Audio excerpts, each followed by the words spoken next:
Good afternoon, everybody, and welcome to the second session today of our Vic South Star Party. We're going to do an astrophotography session today with Andy Campbell from the ASV, and he's going to run through how to create dynamic images. So if you have any questions, please pop them in the chat section, and I'll put them up and read them out for Andy to answer. Also, again, don't forget to grab your tickets to the Skywatch Star Adventurer and the Ioptron Cube Pro. Still tickets available. Going to be drawn this evening at around about 8:30ish, 9 o'clock, somewhere in that region. But for now, let's welcome Andy into the room and get his presentation going. Good afternoon, Hey, thanks, Andy. Mark. How are you guys? Thanks very much for inviting us along this afternoon, and it's a pleasure to talk to my colleagues here at the Astronomical Society of Victoria, but also to speak to all the lovely people from the Astronomical Society of South Australia, who I would love to be seeing live and having a chat with you, and maybe drinking an ale or two at Nil. Next year. We go there every year, and it's a fantastic event. I love going to that show, but sadly, COVID's kept us away from all of that. It has. The good news is that whilst I was invited to go and do a couple of presentations in New York this year in March, unfortunately, COVID put an end to that as well. So I get to present these virtually to you lovely people today. So thank you for that, chats. And hopefully we can stimulate and inspire you with one or two thoughts on creating dynamic images today. Wonderful. So when you're ready, if you'd like to share your screen, and we can get stuck into it. Excellent. Alrighty. So let's do that. And crack on. I like that one, crack on. What we've got to do these days. We cracked on last session. We had some technical issues, and we cracked on. We had some great support coming through from the viewers offering suggestions. Oh, look, there you go. We got our first one. Leigh says that your shirt's looking very Karl Kruszelnicki.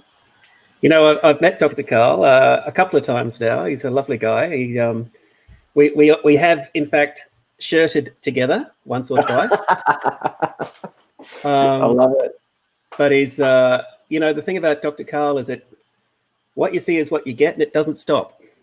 Even when, after a couple of presentations that he and I both did for the World Science Festival in Queensland, I met him at the bar afterwards, and honestly, it was just like he kept going with the presentation. Dr. Carl is this amazing individual who, it just doesn't turn off, and he's an extraordinary man. So that's cool. Glad you like the shirt, guys. All right. So alrighty. So now to get stuck into it. Let's rock on, guys. Have you got my screen up there now? I do. Yes, full screen is ready to rock and rolling. Everyone can see it. So, guys, what I want to talk about is creating dynamic images today, and obviously with a focus on astro. And just a little bit of background information on me, so you know who this guy is who's talking to you in a loud shirt. I'm based in Melbourne, Australia. I have a family with a beautiful wife and 3 boys, who are the youngest one's turned 12 today. He's glad to be back at school and out of lockdown, as you can imagine. Yeah, it would be. Happy birthday to him as well. Yeah. And thank you for giving your time on his birthday. We're heading off to the park after this, so it'll all be good. Enjoy. I'm a judge of the Australian Professional Photography of the Year Awards. I've done that for 25 years straight. That's me with my colleagues up there doing that. Previously, I'm a professional photographer, have been for 35 years. I shoot nowadays headshots for CEOs, execs, politicians, and lawyers. Had the Leader of the Opposition in yesterday. That was fun. And by night, I guess if I shoot stars by day, I shoot stars by night with this big Takahashi thing that you can see there set up in the backyard. It's a nice beast, that one. Yeah.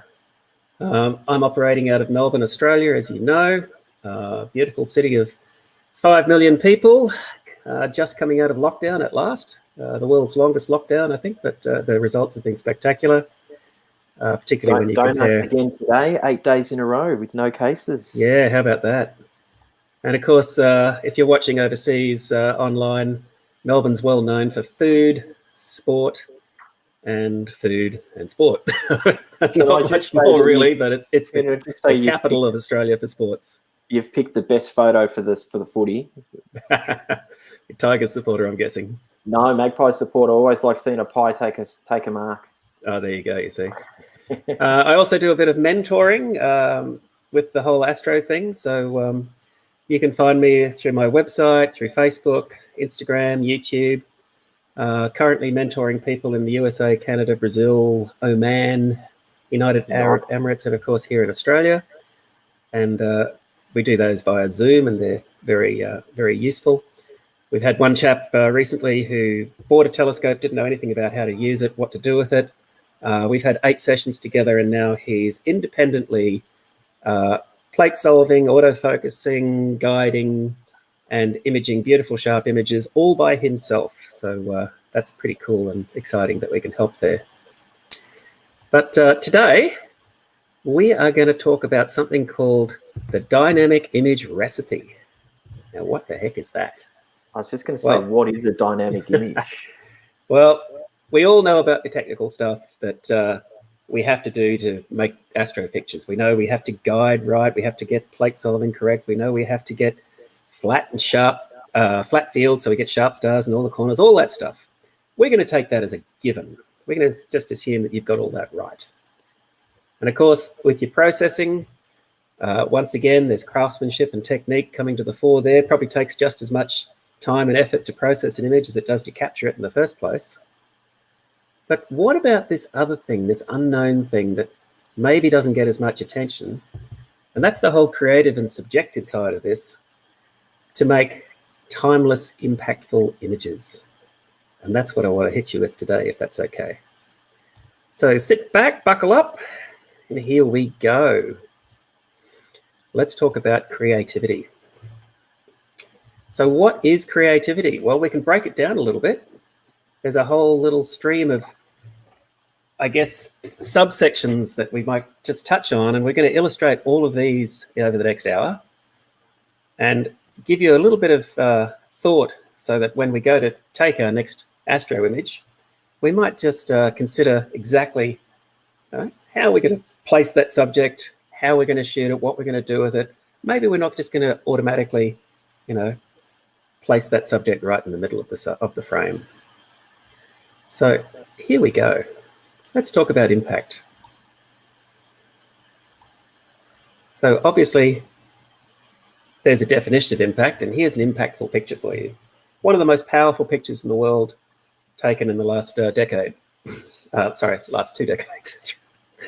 Tiananmen Square. Who would have thought that one gentleman could stop a whole bunch of tanks in their tracks? Who would have thought during the 1968 Mexico Olympics that, political motivated athletes would create something lasting to this day? And indeed, could you imagine being there when the Hindenburg exploded? Now, obviously, there's a certain amount of being there at the right place at the right time to create dynamic images such as these. But what happens with astro? How can we create dynamic, powerful images ourselves? Well, we could do something like this. That'll get your attention. Or we could be there at exactly the right place and exactly the right time with a lot of planning to come up with an eclipse image. I think it was Phil Hart, who's a well-known astrophotographer from Victoria, from the ASV, who took no less than 13 cameras to photograph the Great American Eclipse, and some stunning images with lots of planning. And one fell over, I remember.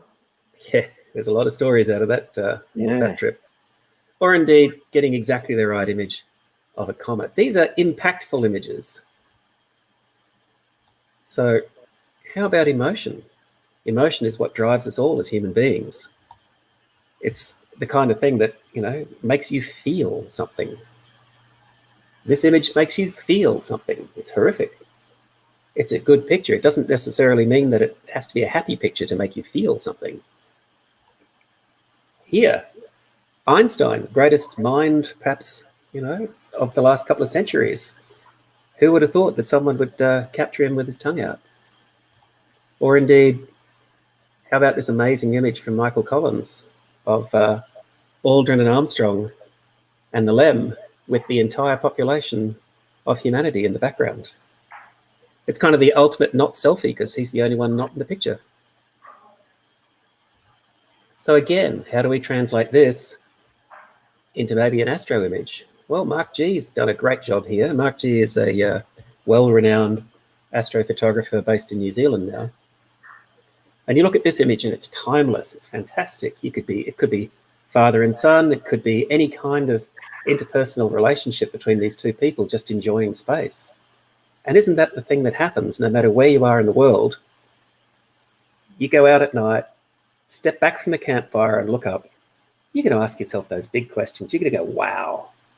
And we as astrophotographers, of course, get a chance to capture some of that and bring it a little closer to share it with our friends, family, and relatives.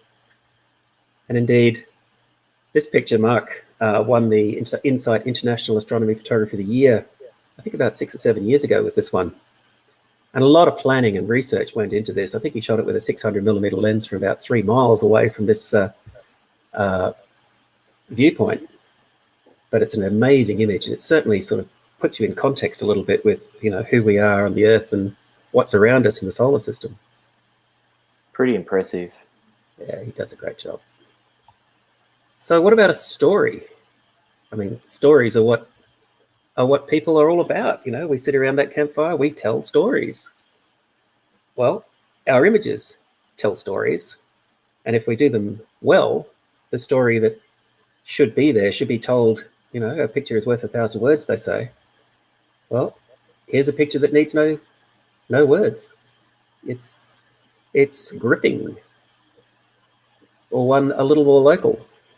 Again, these are pictures with strong and profound stories. I'll leave you to interpret that one yourself.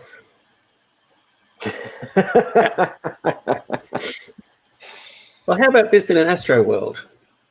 So here's an image of mine, and this one did quite well, got an APOD and all that sort of stuff. But, you know, yes, there's a technical story to it. You know, you can read that for yourself there.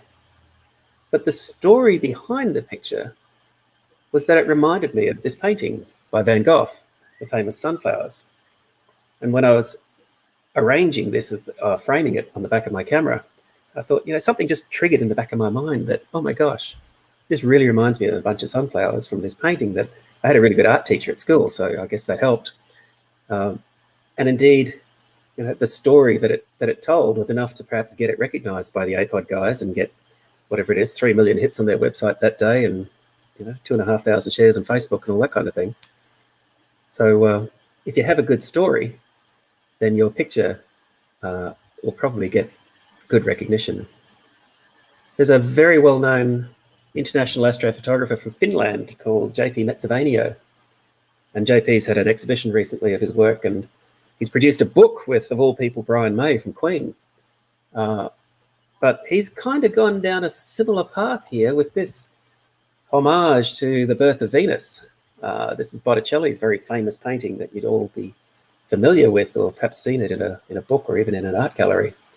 But his version of IC 405 and 410 is not dissimilar. It's somewhat reminiscent of the composition of the painting. So it's pretty cool to be able to see this sort of thing and hit these emotional triggers that we all carry. And indeed, the ultimate would be something called Paradolia. Now, in case you're not familiar with this term, this is what it's all about. This is seeing what isn't there. This is your mind trying to understand or make sense out of something that really doesn't make sense at all. Here's an example.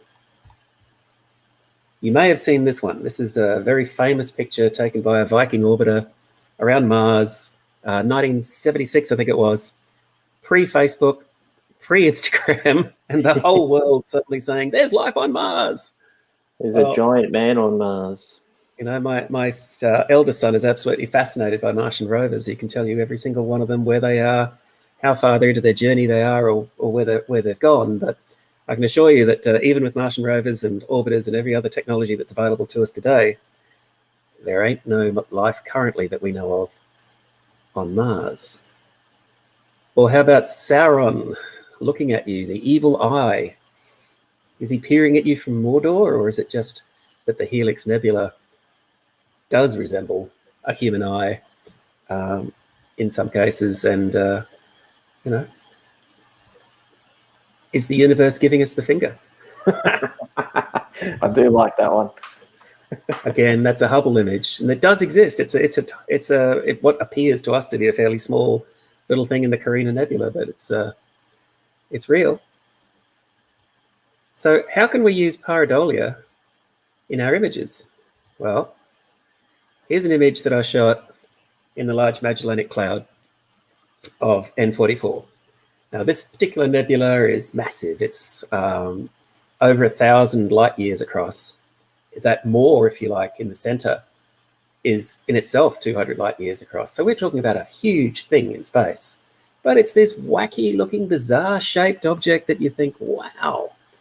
Now, a colleague of mine, a gentleman named Mike Sidonio, aka Strongman Mike, you might know him from Ice and Space or Flickr.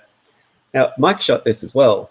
And with his permission, he's actually gone and annotated the images. So you can actually see all the different things that he found in N44. Everything from Admiral Akbar to gremlins, downhill skiers, frogmouth monsters. It's all there. And that's just our mind trying to interpret and find sense in shapes, if you like.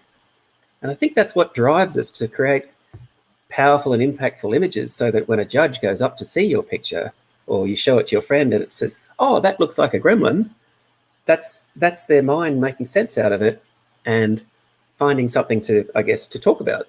Because otherwise, you know, some of these nebulas could be a bit, if you'll pardon the pun, nebulous.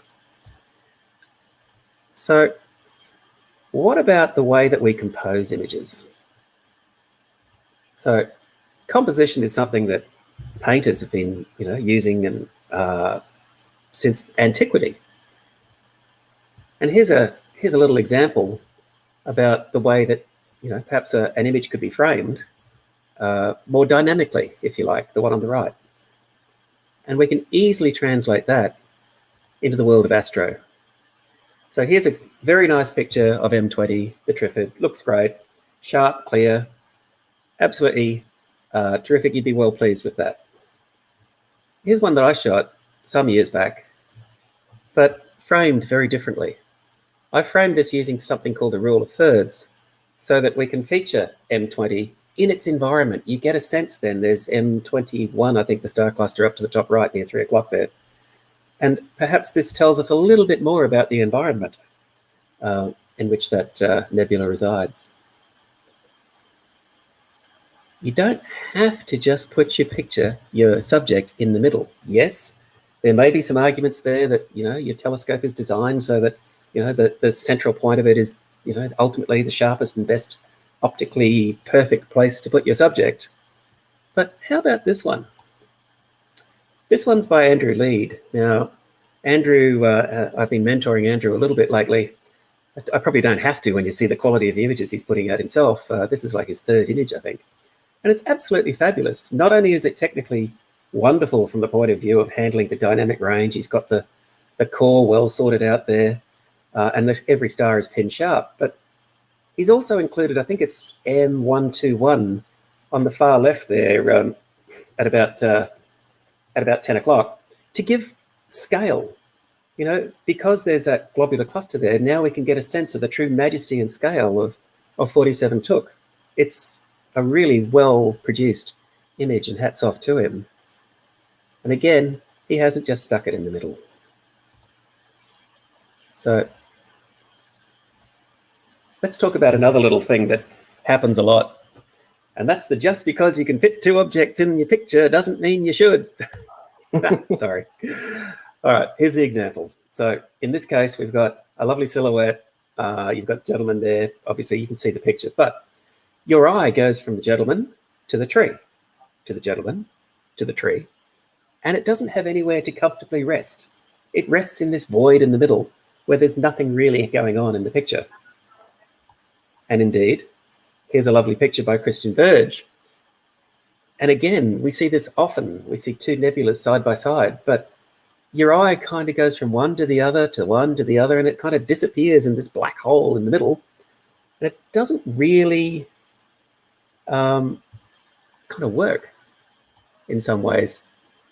Here's another classic pairing by Jean-Francois, and I believe he actually won an award for this image, and good on him. But again, your eye darts from 82 to 83 and backwards and forwards, and it kind of resides with this hole in the middle. So maybe it's not the best use of the frame. So let's go back to that rule of thirds again. So here's your classic portrait using the rule of thirds. Essentially, you're balancing the image, giving it some negative space on the right-hand side here. Here's another example.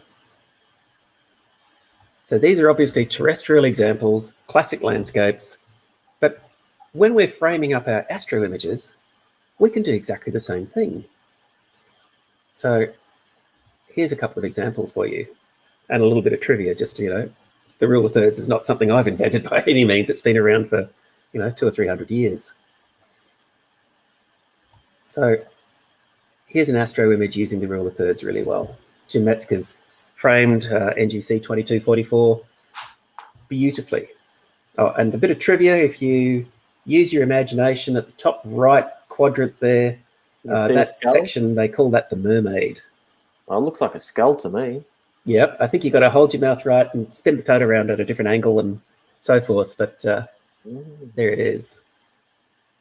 We've already talked about this one. Well, how about this fabulous image by James Garlick? Now, James is from Tasmania, and he picked up a Mullen Award for this beautiful image of the Southern Aurora, perfectly framed using the rule of thirds.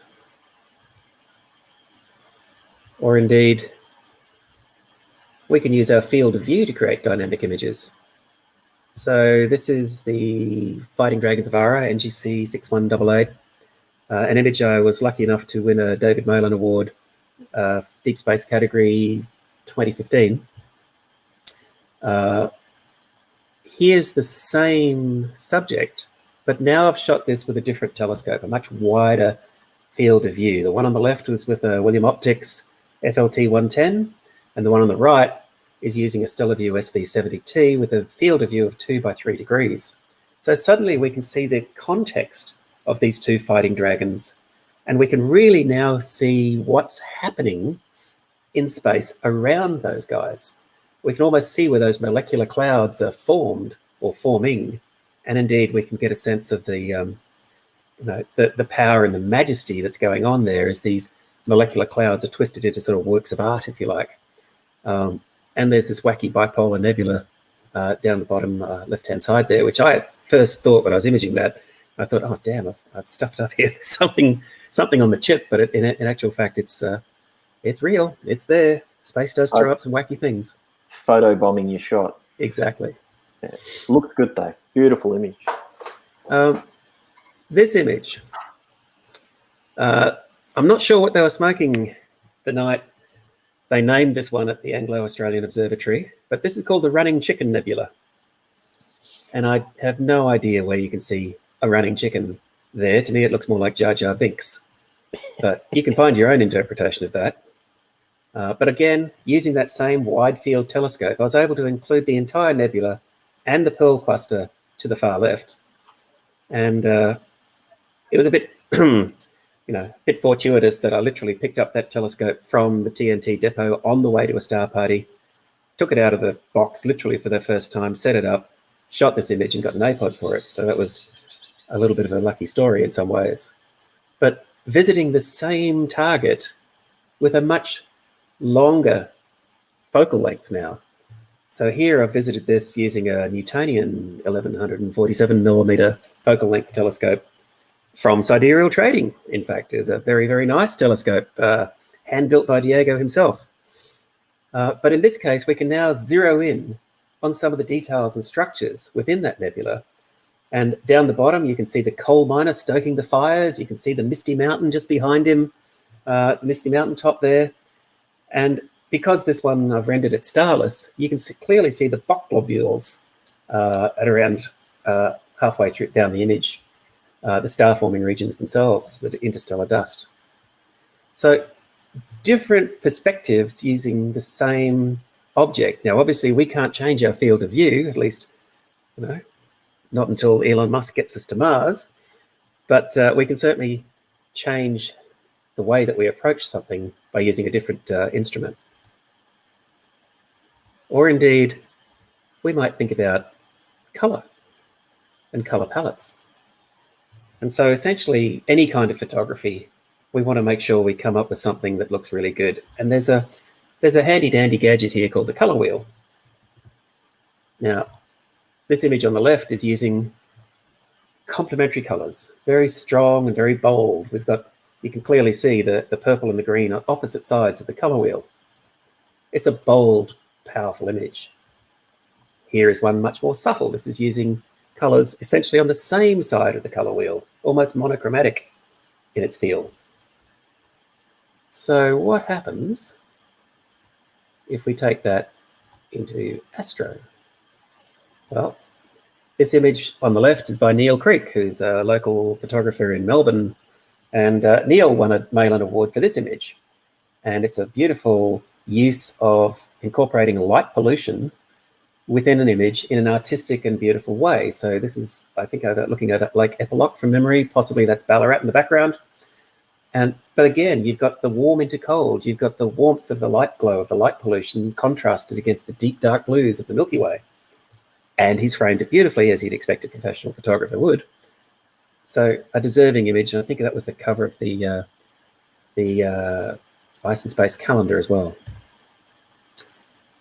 On the opposite side of the color wheel, an image from the Insight Astronomy Photographer of the Year a couple of years ago. Again, strong use of color with contrasting colors. Hope you're getting something out of this. Give us a shout out if you're out there in StreamYard land or wherever you are today.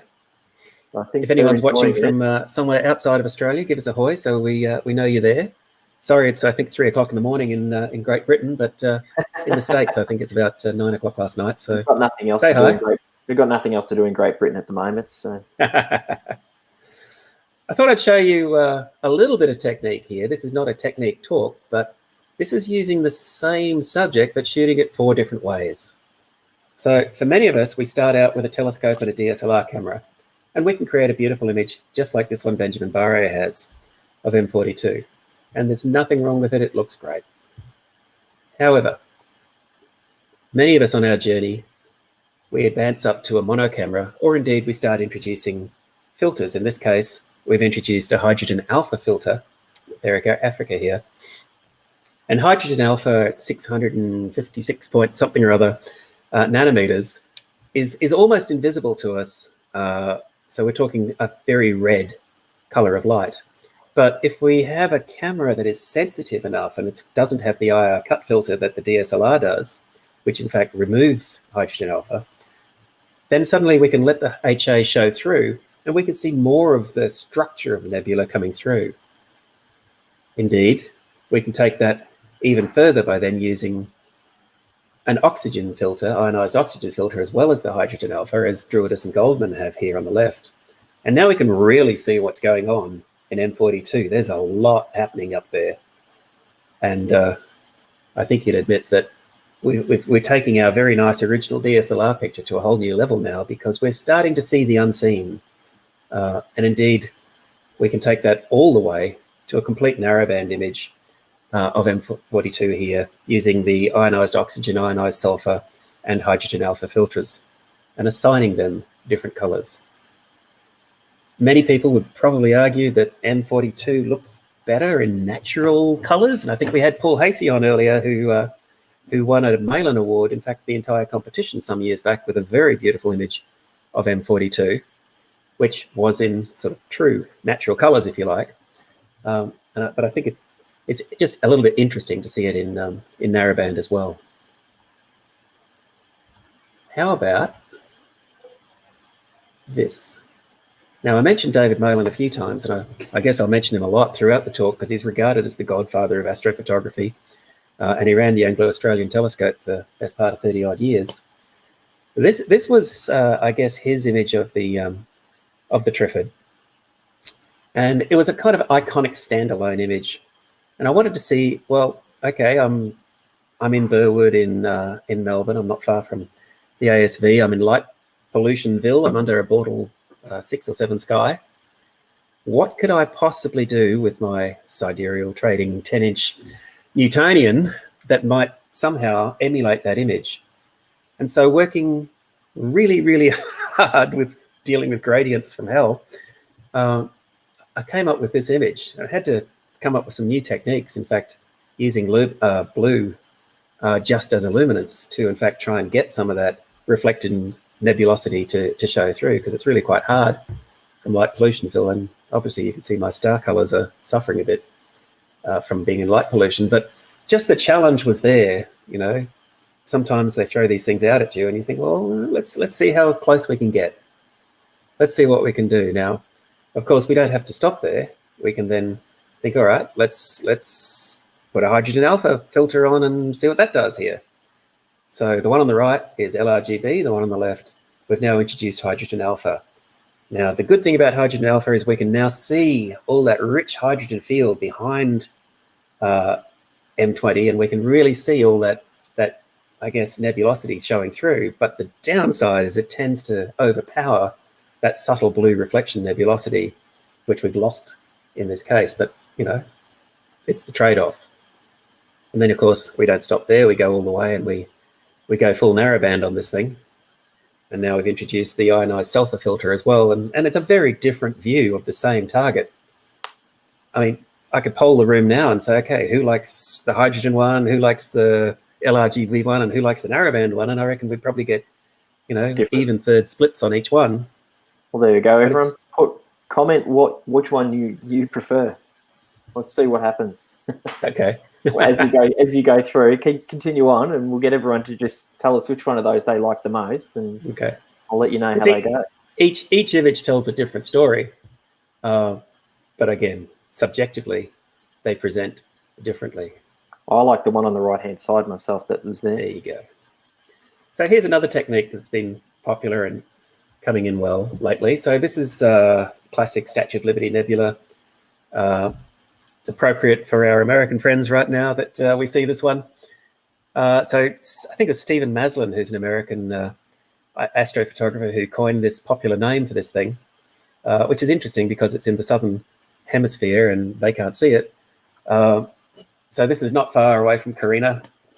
It's a great target, and you know, people tell us that, you know, it looks a bit like the Statue of Liberty. Well, it does, but if you take the stars out, now it really does. And now we can really clearly see Liberty standing there. But you know what's really interesting? The Paradolia thing kicks in here again. A mate of mine, I showed this to him, and he said, oh, yeah, that's the keyboard player from Duran Duran, you know, about to pound down. And I can't unsee that now, you know? Oh, you've just ruined it for me. Sorry. It really does look like he's about to smack those keys. Yeah, it does, doesn't it? And here's some trivia for you. When I was much younger and had hair and I was working in England as an assistant, I assisted the photographer who made all his money out of Duran Duran and taught me a great deal about dealing with people and rock stars and all that kind of stuff. There's some stories to tell there, I can tell you. So just so you know, I think we've got 8 votes so far for the HARGB. Oh, cool. About 3 for the LRGB, couple for the original process, and 1 for the RGB. Excellent. So, excellent. Good mix there. Good mix. Oh, that's fun. All right. Let's keep going. Here's a fantastic picture by Peter Ward. Now, Peter is a bit of a legend in Australian astrophotography. He works out of Sydney. He images from light pollutionville and is in the burbs. But this one, he picked up the Nebula Stars and Nebula category this year for the Insight Astronomy Photography of the Year competition. And here again, we've taken this same target, stripped out the stars, but the color palette he's used, and you can read the text there, it's sampled to match press images from Australian bushfires. This image tells a story. And the judges obviously thought, wow, okay, that's a good story to tell. And so there you go. And so we thank Peter for sharing that with us, because it's a great image.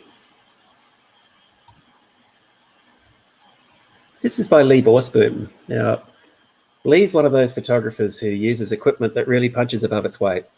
So he's using a Newtonian, and he's better known for shooting galaxies, and he does an amazing job with modest equipment of his galaxies. But he's moved over the dark side. He's shooting a few nebulas now, and this image of M8 is no exception. It's beautiful. It's classic Hubble Space Telescope color palette, and the Hubble Space Telescope color palette is where we assign hydrogen alpha to green, ionized sulfur to red, and ionized oxygen to blue. And so we end up with these kind of golden hues and amazing, beautiful colors. There's a gentleman in America who's a bit of a legend in some ways, in that he's creating new and interesting techniques himself. And his name's Eric Coles. And Eric's producing some extraordinary works recently. Now, this is the same target. It's using the same technique, but he's processed it using something he's come up with called multi-level tone mapping. Now, what, might you ask, is that? So in Leigh's image, we saw lots of blue, for example, where the ionized oxygen was kind of very, very dominant in this image. What Eric has done is he's used the histogram selectively to balance the amount of oxygen coming through in various areas. Now, you might argue that, well, that's not real, that's not a scientifically valid image, and you might equally argue that all of this is arbitrary because we're assigning colors to images that, you know, don't exist anyway. But in this case, damn, it makes a pretty picture. So interesting stuff, and I'm just putting this out there that, you know, to create a dynamic image, and this one certainly is no exception, we might have to process things a little differently. Indeed, here's another example that he's done, and a link to a YouTube video that he's created where he actually documents this entire process over about an hour and a half. So feel free to pause and still and capture that link and go and check that out for yourselves if you're interested in what is probably the most funky astro processing technique that's going on right now. I might get you to send me that link, Andy, and I'll post it to the ASV pages later today. No worries. So research. Let's talk about what we're going to image. We've talked about different ways of seeing. We've talked about different ways of framing. But maybe we should talk a little bit about image choices and target selection, because I often go to these beautiful dark sky star parties, indeed, like this one we're supposed to be at right now at NIL.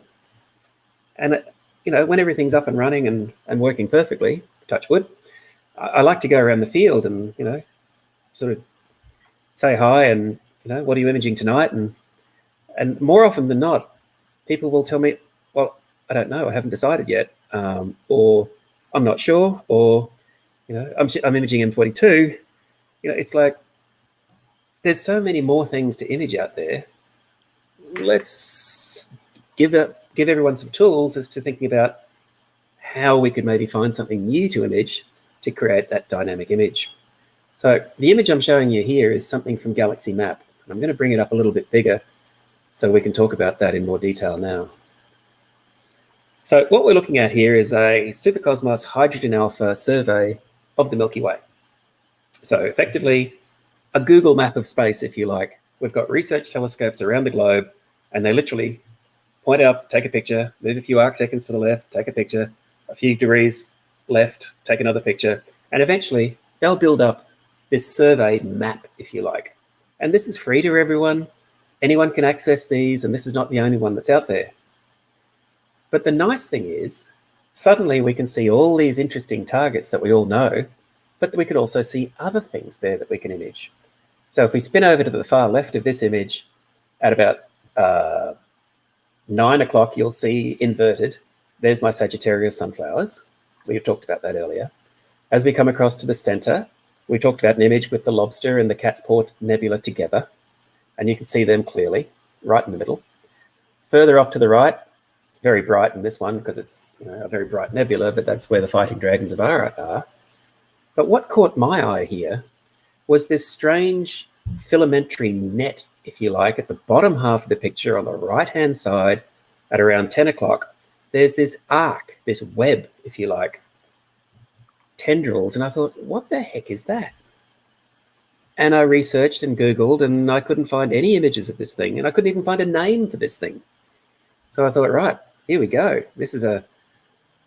I'm on a mission if we're going to shoot this thing. So here's the image that I came up with. Now, I didn't realize I was creating quite a rod for my own back when I shot this, because even with my 2x3 degree field of view on my widest telescope, this is a 6-panel mosaic. It took 6 months to shoot this thing. Yeah, you heard that right. 6 months, one image. Crazy, I know. But it's the only image in color that anyone's taken of it to date. And I've Googled this as recently as this morning, and still no one's done another version of it. Maybe they're not crazy enough to want to spend 6 months imaging something. So what are we looking at? This is a supernova remnant. So a very, very old supernova remnant. So that what we're seeing here is the hydrogen alpha remnants, if you like, of a star in the center that's gone supernova and scattered its, stellar material across the universe, and it's still expanding, in fact. So this is in hydrogen alpha and RGB for the stars.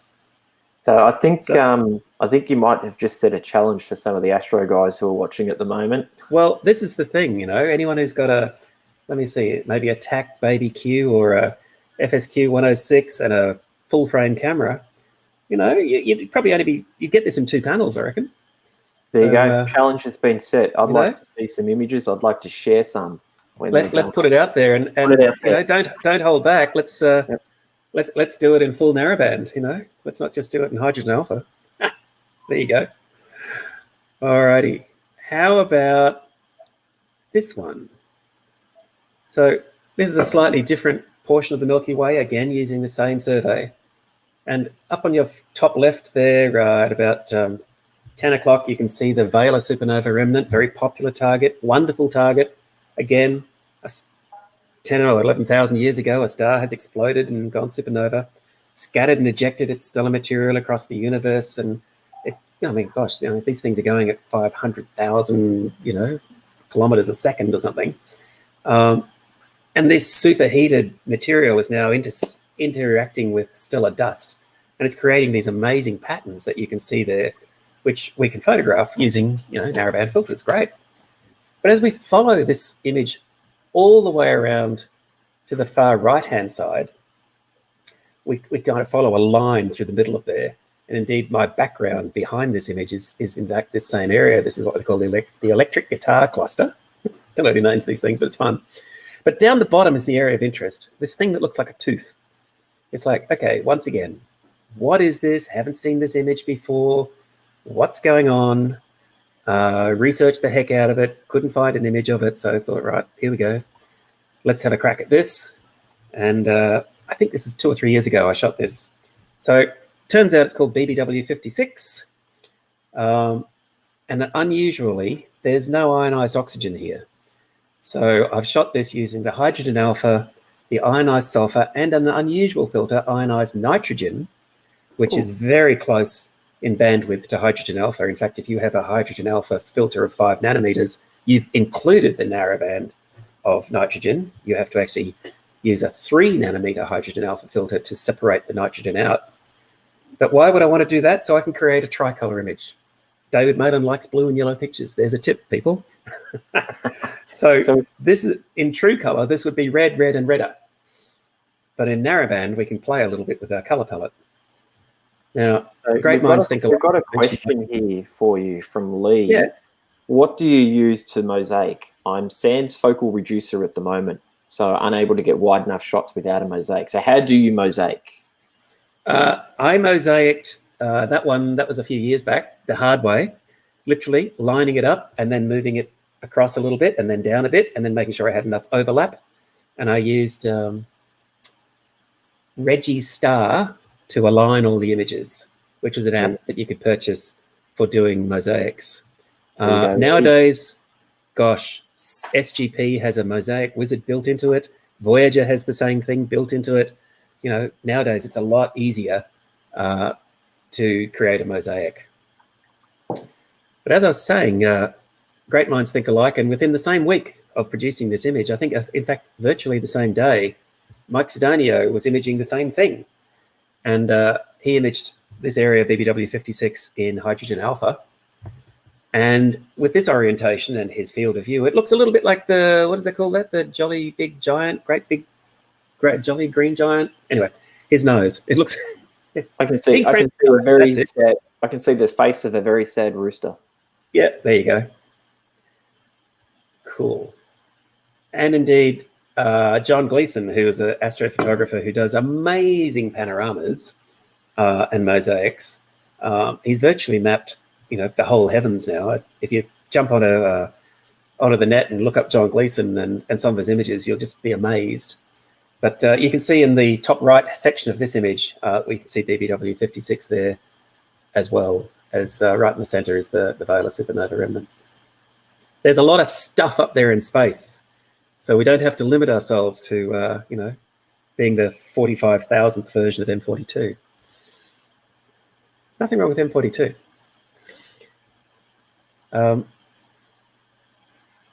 Here's one that's topical at the moment, because right now in November, we're out of Milky Way season.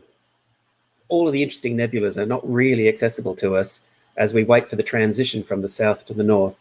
So all the running chicken and Eta Carina and all that kind of stuff is probably a bit low, and Orion's still coming up at, you know, probably 2 or 3 o'clock in the morning now, so a bit late. So we can turn our interest to the LMC, the Large Magellanic Cloud, because there's lots of cool stuff to see in it. And indeed, there's some wacky shapes in there. Now, everyone knows the Tarantula Nebula. It's kind of the M42 of the Large Magellanic Cloud. But there's lots and lots of other interesting little nebulas within this region that can be photographed. You know, they're above the Tarantula, you know, directly above it at about 10 o'clock there. There's the Southern Seagull Nebula. In fact, that little train there leading on towards N44, which I showed you earlier, that's kind of the wacky races, if you remember Dick Dastardly and the Perils of Pauline Pit Stop. I mean, there's some wacky looking things in there. Up to the far top right, it's just photobombing in the corner, there's something called the Bean Nebula. But in addition to that, there's some other guys there who just don't seem to be getting the astrophotography love that they deserve. So, for example, right in the middle, and just go up a few degrees, there's something there with a fairly bright star. And then also far down to the right, there's a clump of stuff that, you know, again, doesn't seem to get much interest. So let's focus on those right now. So here's the one from the middle. This is NGC 1871. I think there's only a couple of images out there of this in the world, including this one. And I call it the hookah pipe because it reminds me of, you know, those shishas that they smoke in Egypt. And you've got indeed this amazing smoke ring up there at 12 o'clock, which is like, what the heck? You know, how did that form? And again, you know, having, I think it's gamma, can't remember the name of the star now. It'll come back to me later. Right in the middle there, Gamma Velorum. No, it's not Gamma Velorum. No, I won't say it because Perry will pick up on it and tell me, Andy, no, that's wrong. I'm waiting for him to comment. Sorry? I'm waiting for him to comment. But it's just an extraordinary nebula that, you know, doesn't seem to get a lot of love.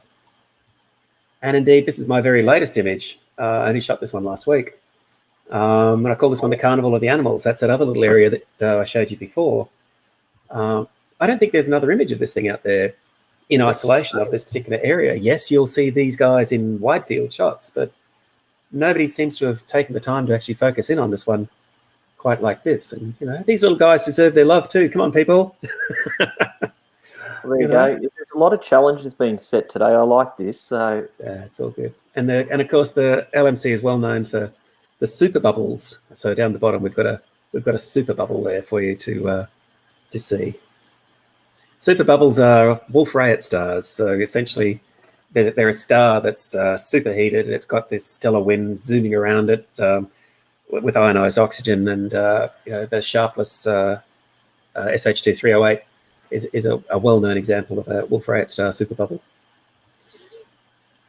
So where to from here, folks? Is it time to try something new or different?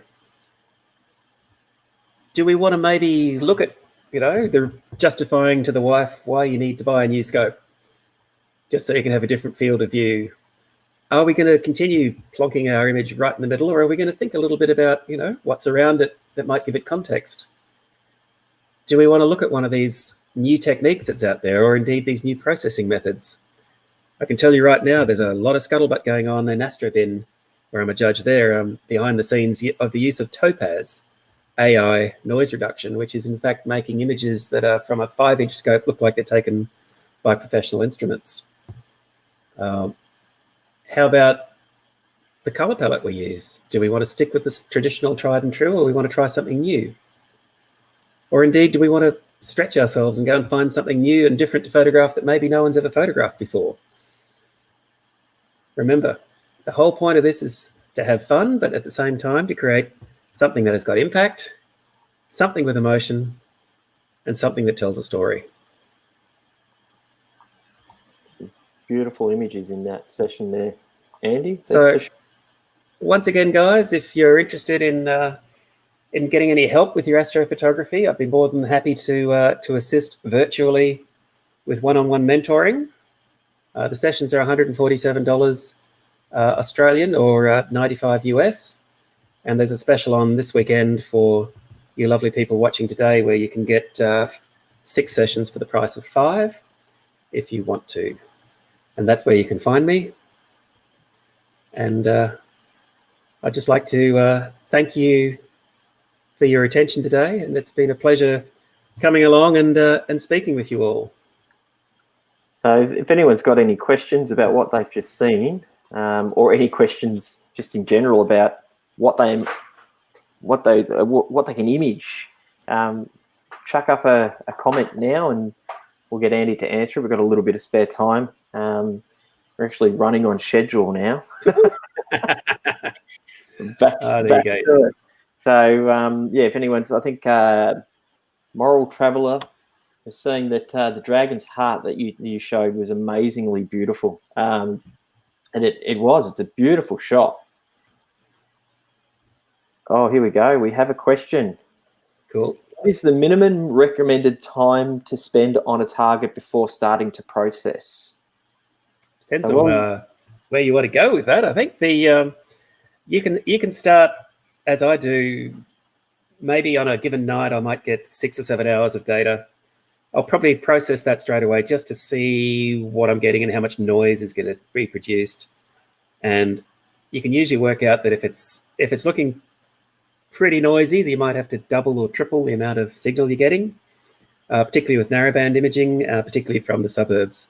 Now, if you're out at a dark site, that's all totally different, because you'll get much better signal to noise ratio out there.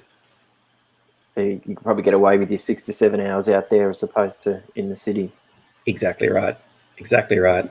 And of course, it also depends on the ratio of your instrument. If you've got a nice fast Newtonian f4 scope like I had from the guys at Sidereal before I moved it on and got the TAC, you'll get your data twice as fast. So my TAC's running at about f7, f6, 5.6 with the reducer, but gee, that f4 Newtonian sure did suck down the photons, and you just can't beat that for a light bucket. Really cool. Anybody else got any questions for Andy before we finish it up? I think you've wowed everybody with those images, and the challenge has definitely been set. So I think most of the ASV guys in particular know that I like to put up images on the ASV Instagram page and share their images when they post them in their main members forums. So I'm expecting some new, unique targets that I've not seen before now. Yep. I think it's going to be pretty clear tonight, guys. Got 3 clear nights coming up. 3 clear nights. Nobody needs to sleep. So Getting a lot of thank yous, great presentations. Thank you, Andy. Somebody said that other one that you put up earlier, the one you said looked like a giant, looked like the BFG. A big That's friendly it, the giant. BFG. Yeah, you got it. Here we go. So, Nicholas, yes, the video will be on the ASV's YouTube, on the Astronomical Society South Australia's YouTube as well. So it'll remain up on ours, definitely. So you can go back and watch it as many times as you want, get as much information as you need to get out of the presentation. It won't be going anywhere. So, Andy, thank you very much. It's been an absolute pleasure coming along, guys. I hope you got something out of it. I look forward to seeing some dynamic images coming up soon. That'd be your phone going off there. No, it's the doorbell. It's that'll be the time to go. The aunt with the cake for Junior. Well, have a good party. All right, guys. I'll sign off. Thanks so much for having me again. Clear skies, everyone. Take it easy. Thank you. See you later. And we'll see everybody else shortly for the next stream. Cheers, guys. Thank you. Bye.